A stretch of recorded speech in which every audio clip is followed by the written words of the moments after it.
আসসালামু আলাইকুম ওয়ারহমাতুল্লাহি ওয়া বারাকাতুহু।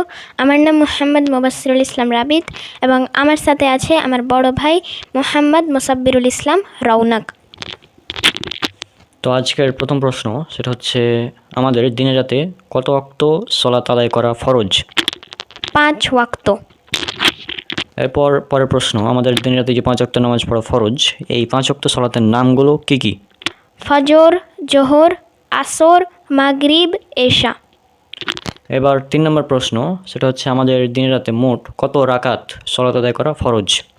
17 রাকাত। এবার 4 নম্বর প্রশ্ন, সেটা হচ্ছে আমাদের এই যে 17 রাকাত সালাত আদায় করা ফরজ, তো কোন ওয়াক্তে কত রাকাত?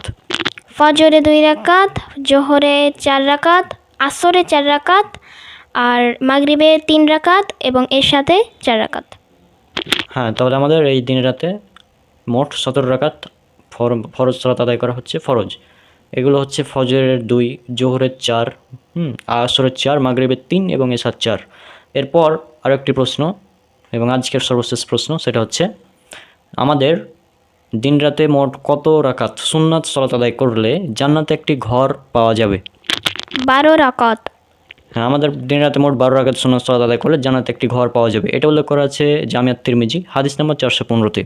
তো আজকের ভিডিও এ পর্যন্তই। ইনশাআল্লাহ আমরা পরবর্তী এপিসোডে আরও বেশ কিছু প্রশ্ন নিয়ে আলোচনা করব। সবাই আমাদের জন্য অনেক অনেক দোয়া করবেন। আসসালামু আলাইকুম ওয়া রাহমাতুল্লাহি ওয়া বারাকাতুহু।